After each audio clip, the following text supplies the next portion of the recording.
Hello guys, welcome back again.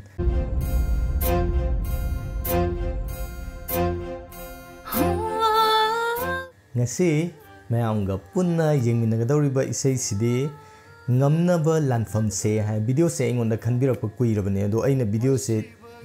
gyan ta draba tara si thikanda ani thoklebako amaduna film gi oidorira trailer oidorira natragana ani subda thoklei jina isai oidorira kaina ani makse gyan ta draba ado ngasidi mayam punna yengminabai tanjado logjeri ngamnaba lanfam se sengonda khalakpa kuirabane kamai to ge habdo mayam punni yengmina se khoi haukiba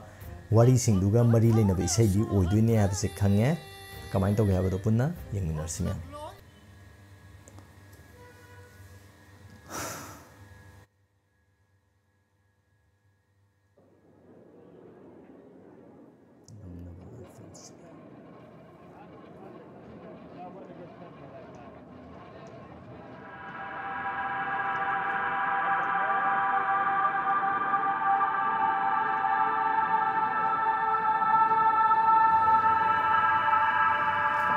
Kudai macet ujan sekiri.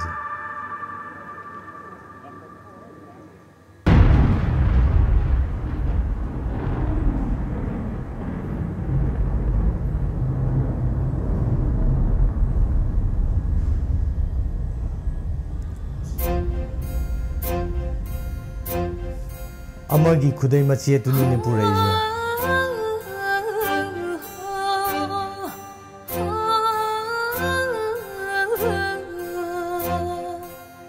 Asibagi leibak yaudana Lairine Hawai di aikhoigi Mayekse Direct hairi mayekse Tauna sohandari Thoklak lo irei sapongama Lanpamda tauna sohandari Walu ini Tawai Sohanari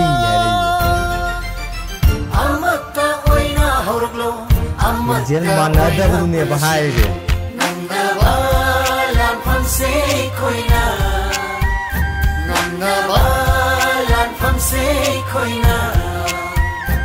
Iraiba kalesi koina Imagi laman bushinrama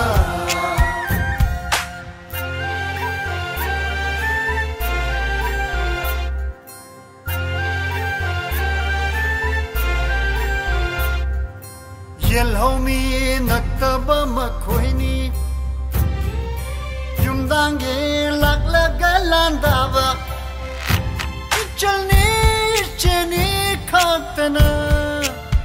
Makhoina laukiba thawaini Yumna tangoi tarakpa Ramkide yenglaga laithokpa Amata Amata oina pulasi Nangawalan pamse koina Nangawalan pamse koina Iraiba kalasi koina Imagi laman bushinrama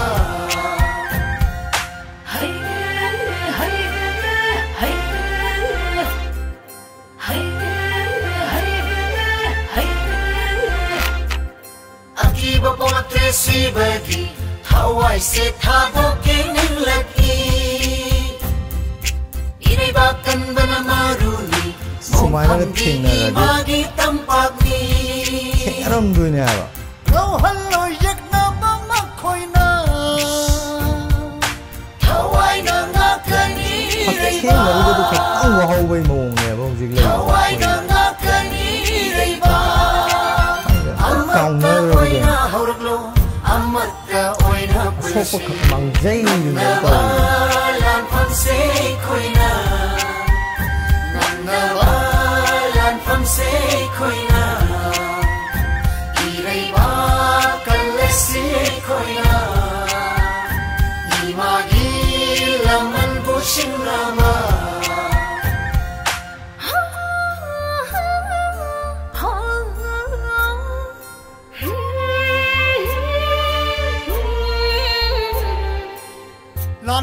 Ursheli bi imana Lauri bakho laushu tariye Na chabu nungsina kaurakpa Kumbadi ngamjade chilna Lok nung da lotu na hingli Ngai ramo Na chana halakpa Amata oina horglo Amata oina pulasi Namnava lan phamse koina Namnava lan phamse koina Iraiba kalasi koina Imagi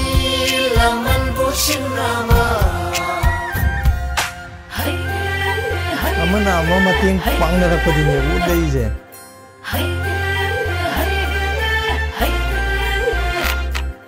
Langam pira yung naba Luchingba masa khangningle Manana hirang sariba Yetna ba Luchingba masa khangningle aise Artha yam lei ko Aroi balan phamsok moi khiroi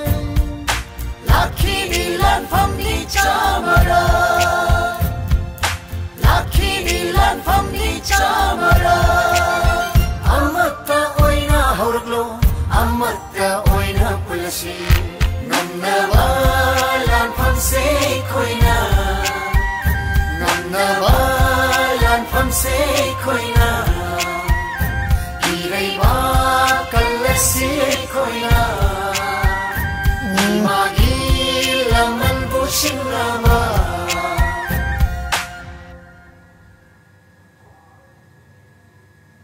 mayam punna ngamnaba lanfam se yingminakre ado aije kai yaigdamno khangdre tawse koigi leiriba koigi samaj ki phibam je koigi loi taiwon narakpagi type oina uba haitare di kanana kari tawrino kanana kai tawrino loi kaunagibagi phibam da koigi leire duna sumaina isaigumba isai lila drama jingina utlaga akoida ningsinghanbado